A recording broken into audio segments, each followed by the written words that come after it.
नमस्कार दोस्तों, चाय की चर्चा पर मैं एक बार फिर हाजिर हूं और आपका दोस्त जुगानी। एंड आज का बड़ा रोचक सब्जेक्ट हमने लिया हुआ है कि आखिर में म्यूचुअल फंड में आपने देख ही लिया होगा सब्जेक्ट को, एवरेज रिटर्न हमें क्यों मिलता है। इस पर विचार करने की कोशिश करते हैं और पक्का आपको मैं एक अच्छे सॉल्यूशन की तरफ ले जाऊंगा, ध्यान रखिएगा। सबसे पहली चीज तो आप ये देखिए कि कोई आदमी इन्वेस्ट क्यों करता है। सबसे सवाल ये होता है कि इन्वेस्ट तो इसीलिए करता है कि ताकि उसे ज्यादा से ज्यादा गेन मिल सके। अब उसके लिए वो इक्विटी जैसा जो कि रिस्की सौदा है उसमें भी जोखिम लेने के लिए तैयार हो जाता है आदमी, ठीक है ना। आप जानते हो बार बार आता है कि म्यूचुअल फंड इन्वेस्टमेंट मार्केट के अधीन है। आप अपने जोखिम को पहले क्या करें, बैलेंस कर लें, कितना जोखिम ले पाएंगे आप, ठीक है ना। उससे पहले आप इसको पढ़ लें, ये आता है। दूसरी बात, मैं आपको जीरोधा के जो सीईओ हैं कामत जी, उनका एक स्टेटमेंट उल्लेख करना चाहूंगा। उसमें उन्होंने साफ साफ कहा है कि आदमी की सेविंग कम हुई है, क्योंकि उनके पास आंकड़े होते हैं, इसमें कोई दो राय नहीं है, ये ऑथेंटिकेटेड आंकड़ा है। तो उनका मैं स्टेटमेंट एक बार जो है कर रहा था, देख रहा था। क्योंकि देखो भाई, अब जब आप बड़े लोगों की थोड़ी सी थॉट प्रोसेस को देखोगे ना, बड़े लोगों मीन्स क्या है भाई, अब वो इतने बड़े ये मान लो कि जिसको हम बोलते हैं प्लेटफॉर्म वो देते हैं निवेश का, तो उसको अगर जो है संचालित कर रहे हैं तो इतनी बड़ी टीम को लेकर के चल रहे हैं, ठीक है ना। और सबसे बड़ी बात क्या होती है, टीम को लेकर के चलने वाले के प्रति हमेशा थोड़ा सा एक ऐसा भाव रखना चाहिए कि यस, इसके पास एक टीम है, ठीक है ना। तो उनका जो स्टेटमेंट था मैं उस पर आपको बताता हूं। उन्होंने बोला, एक तो सेविंग आदमी की आज के टाइम पर कम हुई है। सेविंग, आपको पता है कि सेविंग के लिए सारी गवर्नमेंट्स, इसीलिए जो कि कोविड के टाइम पर नोटों की छपाई हुई थी, क्यों, और वो मार्केट में सर्कुलेट हुआ था, तो उसको कहीं ना कहीं कम करने के लिए, वन सेकंड प्लीज, है हाँ, आपका इंटरेस्ट रेट वगैरह बढ़ाया गया है, डाउन इंटरेस्ट रेट से किया गया ताकि आपकी परचेजिंग पावर थोड़ी सी कम हो सके। तो परचेजिंग पावर कम होने का मतलब है कि आपकी बचत कम हो सके। इस फेनोमेना पर सारी गवर्नमेंट चल रही है। अब काफी ज्यादा हो हल्ला मच रहा है, खास करके अमेरिका में, कि इंटरेस्ट रेट को कम किया जाए। अब आप बताइए कि 0% इंटरेस्ट रेट पर जहां पर पैसा मुहैया करवाया था यूएस गवर्नमेंट ने, हमारे यहां पर तो चलो फिर भी कम से कम विकासशील देश होने के नाते वो चीजें संभव नहीं है, और उन्होंने आज 5.5% जो है इंटरेस्ट लेना शुरू कर दिया है।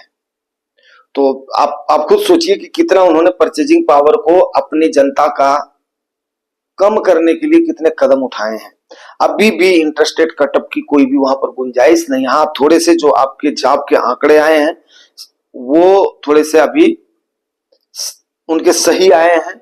अब आज रात में जो आया होगा आंकड़ा वो देख लेता हूं कि अभी जो क्या आया है, वो आपको बाद में शाम वाली वीडियो में करेंगे, खबर करेंगे। तो अभी मेन मुद्दे पर आते हैं कि आखिर में एवरेज रिटर्न म्यूचुअल फंड में क्यों मिलता है। तो आप जाहिर सी बात है, आप जानते हो म्यूचुअल फंड को 3 कैटेगरीज में मेन में डिवाइड होता है, लार्ज कैप, मिड कैप और स्मॉल कैप। तो अब large cap, mid cap, small cap का मैंने प्रीवियस वीडियोज में उल्लेख कर दिया, तो अभी यहां पर उसका उल्लेख नहीं करूंगा। अब वहां पर क्या होता है कि डिफरेंट टाइप के, सेबी ने वहां पर 2018 के बाद में रूल ला दिया है कि आप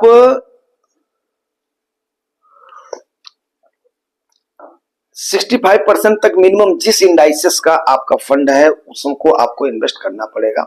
बाकी आप अपने स्वविवेक के अनुसार कर सकते हैं। लेकिन एक फ्लेक्सी कैप ऐसा फंड होता है जिसमें आपके फंड मैनेजर के पास छूट होती है कि वो जो भी चाहे उस प्रकार से कर सकता है, मतलब जो है जितना परसेंटेज चाहे एलोकेट कर सकता है, ठीक है। यहां तक आपको क्लियर हो गया। अब जाहिर सी बात है कि जो आपने म्यूचुअल फंड में चाहे पैसा लगाया, चाहे डायरेक्ट शेयर में लगाया है, वो आपका पर्टिकुलर बिजनेस में पैसा लगा हुआ है, मैं बार बार बोलता हूं। अब अगर बिजनेस का ग्रोथ हो रहा है तब तो समझो द बेस्ट है और वो वैल्यूएबल है। लेकिन जो मार्केट में हमारा और आपका पैसा आकर के पंप होकर के लग रहा है, उसको भी ग्रो होने के लिए क्या चाहिए, थोड़ा सा टाइम चाहिए। क्योंकि देखो, आप भी अगर एक बिजनेस स्टार्ट करते हो तो उसकी हमेशा 2 चीजों पर वो डिपेंड करता है, एक तो डिमांड और दूसरा सप्लाई पर, ठीक है ना। अब डिमांड आपकी जनरेट कितनी हो रही है, डिमांड जनरेट कहां से होगी, डिमांड जनरेट होगी जब उपभोक्ता, सीधी सी बात है, मैं उस पर आ जाता हूं। आज मेरा मैनेजमेंट पर अपने जो मेरा जो है सब्जेक्ट है, जो मेरी जो पढ़ाई है, उस पर बात करने का टॉपिक मिला है तो जरूर बात करूंगा। तो उपभोक्ता के पास जब डिमांड आएगी, वहां पर जब खर्च बढ़ेगी, उनकी जब परचेजिंग पावर होगी, तभी जाकर के आपकी डिमांड इंक्रीज होगी। डिमांड इंक्रीज हो गई तो आपका क्या होना चाहिए, सप्लाई भी मेंटेन होना चाहिए। अब उस सप्लाई के लिए आपका रॉ मटेरियल चाहिए, उस सप्लाई के लिए आपकी मैन पावर चाहिए, उस सप्लाई के लिए आपका उस हिसाब से प्रोडक्शन चाहिए, तब तो आप जो सप्लाई चेन को मेंटेन कर पाओगे। तो ये दो जो फिनोमेना चलते हैं ना, इनमें हमेशा क्या होता है, अप एंड डाउन होता रहता है, और उसी की वजह से मार्केट वोलेटाइल रहती है। अब आप बताइए कि अगर हर दुकान में हर डिमांड के मुताबिक अगर सामान पड़ा हुआ है, तो जब भी आपने मांगा आपको अवेलेबल हो गया, तो उसकी मांग नहीं है, उसकी वो कहां से बढ़ेगी। अब जब हर जगह पे उतना एडिक्वेट प्रोडक्शन हो रहा है, एडिक्वेट हर जगह पर है, तो हो गई। अब वहीं पर अगर डिमांड रुक गई तो उसका प्रोडक्शन जो रुक जाएगा, उसकी फैक्ट्री पर असर पड़ जाएगा, उसकी एम्प्लॉइज पर असर पड़ जाएगा। तो इसको मैनेज करना, मेंटेन करना, यही तो काम होता है। इसलिए बड़े बड़े मैनेजर होते हैं, मार्केटिंग मैनेजर होते हैं, सेल्स मैनेजर होते हैं, प्रोडक्शन मैनेजर होते हैं, आपके वहां के, ठीक है ना, तो जनरल मैनेजर होते हैं। तो ये सारी चीजें आप देखिए कि कितनी बड़ी चैन वहां पर डेवलप है। ठीक है, आज का टॉपिक बड़ा रोचक है, मैंने बताया था आपको। तो एवरेज रिटर्न के इन द सेंस मैं आपको बताऊं कि अभी क्या हुआ कि जैसे बहुत सारी चीजें क्या चलती है, सीजनल चलती है। सीजनल मीन्स जैसे मान लिया अभी इस समय गर्मियों में क्या होता है, बैटरियों की डिमांड, एक एग्जांपल दे रहा हूं, बैटरियों की डिमांड बढ़ जाती है। क्यों?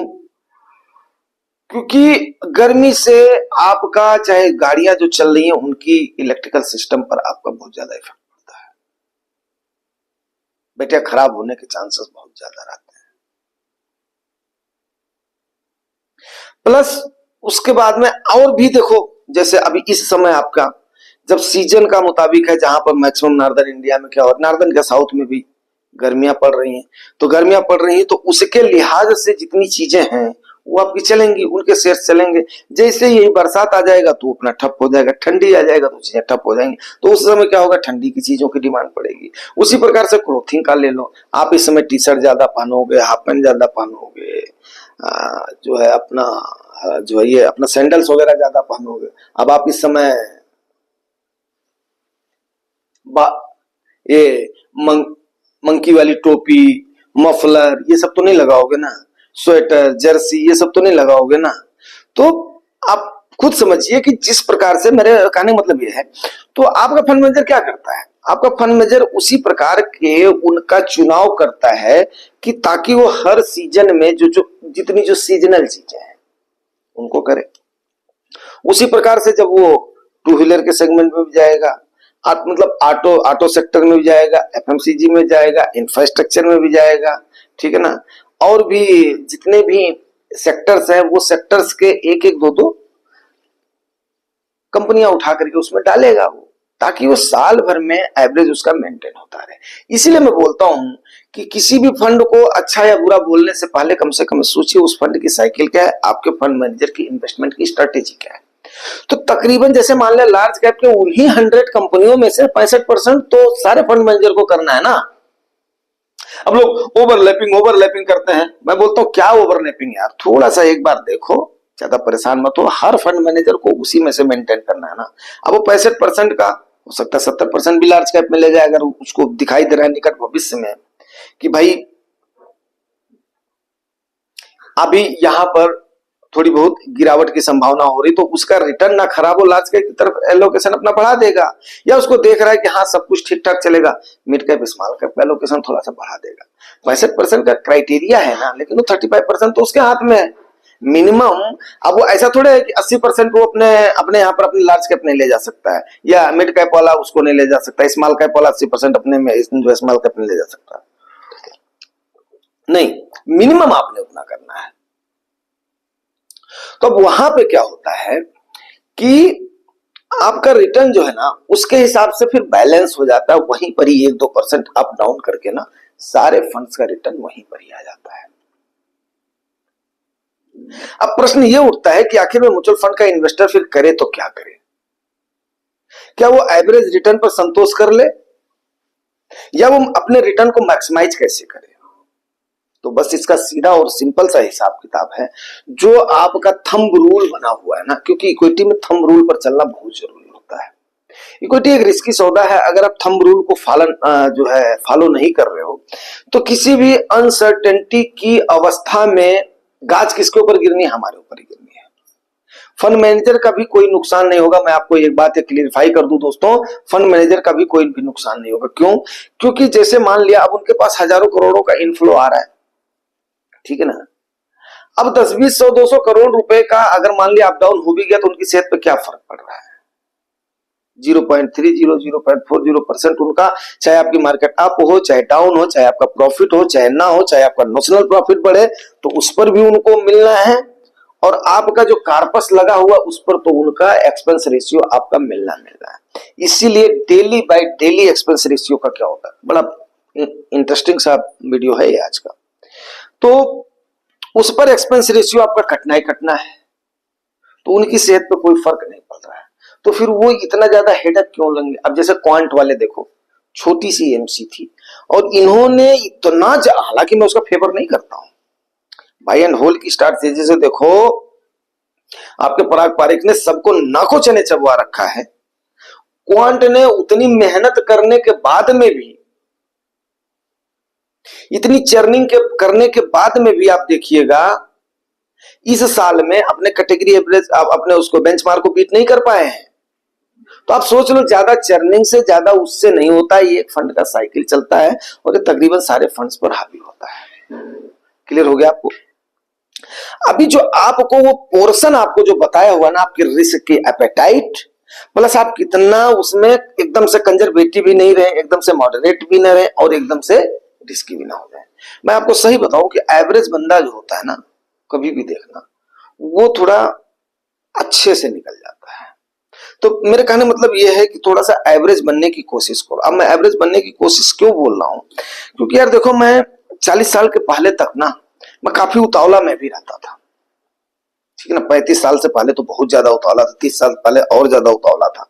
मैं ही नहीं, मेरा पूरा परिवार ही था। ये खाली बीच वाले वकील साहब थोड़ा सा अपना सोच समझ करके चलते थे, और बाकी मैं और मेरे सबसे छोटे भाई मास्टर साहब मतलब कभी भी सोच समझ करके निर्णय तो लेते ही नहीं थे। यस, जो कर लिया डिसाइड तो कर लिया, बट उसको हम सही साबित करने के लिए पूरा जी जान लगा देते थे, सक्सेस भी मिलती थी, ऐसी बात नहीं है। तो मतलब कभी भी हमें ये नहीं होता था कि आगे का परिणाम देखी जाएगी, यार पहले स्टार्ट करो फिर उसके बाद में उसके साथ में जुड़ो। तो इस प्रकार से हमारा होता। लेकिन जो हमने देखा है बाद में क्या हुआ, एवरेज आउट हमें भी होना पड़ा जब एक एज आने के बाद में, जब 45 हमने क्रॉस किया। तो मेरी सलाह आप लोगों को, बाकी आप लोगों की मर्जी भाई। देखो, जो युवा है जोश उनके अंदर होना चाहिए, मैं कभी भी उनको इस टाइप का वो नहीं करूंगा, लेकिन निवेश के फील्ड में खास करके आपको थोड़ा सा एवरेज होने की कोशिश करना चाहिए, तभी आप मैक्सिमाइज गेन ले पाएंगे। क्यों?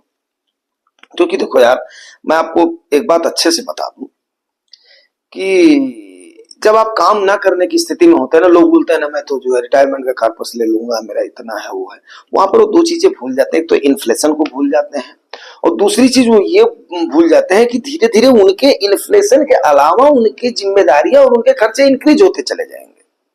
अब सपोज करो, मैं आज की डेट में बोलता हूं कि 50 लाख जिस बंदे के पास है उसको तो आराम से जो है खर्च अपना चल जाना चाहिए। क्यों? क्योंकि अगर वो 7% के हिसाब से डाल रहा है तो 7 पचे 35, 3.5 लाख रुपया उसको साल का मिल जाएगा। अब 3.5 लाख रुपया उसको साल का मिल जाएगा, 3.5 को 12 से अगर आप डिवाइड कर दो तो 12 तिहाई 36, तकरीबन 28,000 के आसपास उसको पर मंथ उससे मिल जाएगा। अब 28,000 में उसका, अगर उसका अपना घर है तो आराम से इंडिया के अंदर कहीं पर भी उसका खर्चा चल जाएगा, दूध सब्जी दाल चावल रोटी आराम से चल जाएगा उसका। लेकिन आप ये बताइए कि जब उसके बाद में इन्फ्लेशन जब उसके पैसे को खाती जाएगी, उसकी वैल्यू कम होती जाएगी, महंगाई बढ़ती जाएगी, उसको अपने इनकम को सोर्सेस को नहीं करेगा तो क्या होगा? पहला। दूसरी चीज मैं आपको एक राय दे दूं, नहीं यार इक्विटी में डाल दो 10-12% मिल जाएगा, ठीक है, 50 लाख आपको उसमें दिख रहा है, नोशनल प्रॉफिट और ये लेकर के दिख रहा है, ठीक है ना। अब आप बताइए अगर मार्केट खुदा ना खास्ता 25% फॉल हो गई तो फिर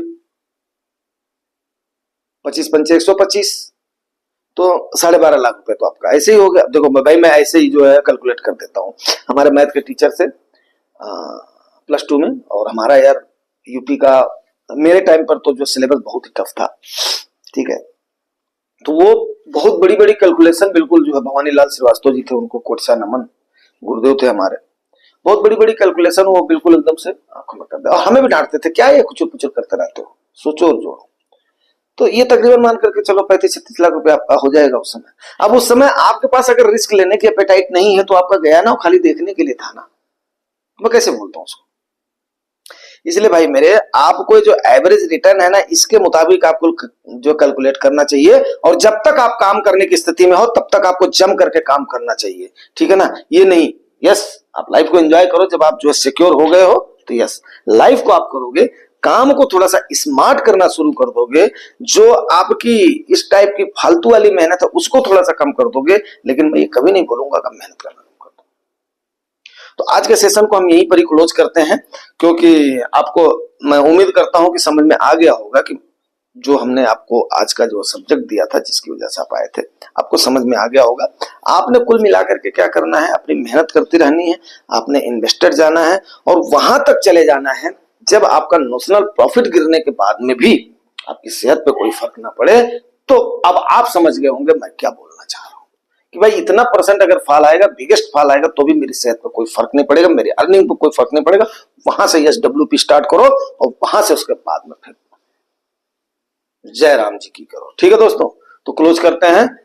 थैंक यू वेरी मच। और यार अगर आप लोगों को ये जानकारियां अच्छी लगती हैं तो भैया जो नए व्यूअर्स आ रहे हैं उनको बस 0.1 सेकंड लगता है सब्सक्राइब करने में, ज्यादा नहीं लगता है, ठीक है। परिवार को धीरे धीरे बढ़ाना है तभी जाकर के बात बनेगी। नंबर 1।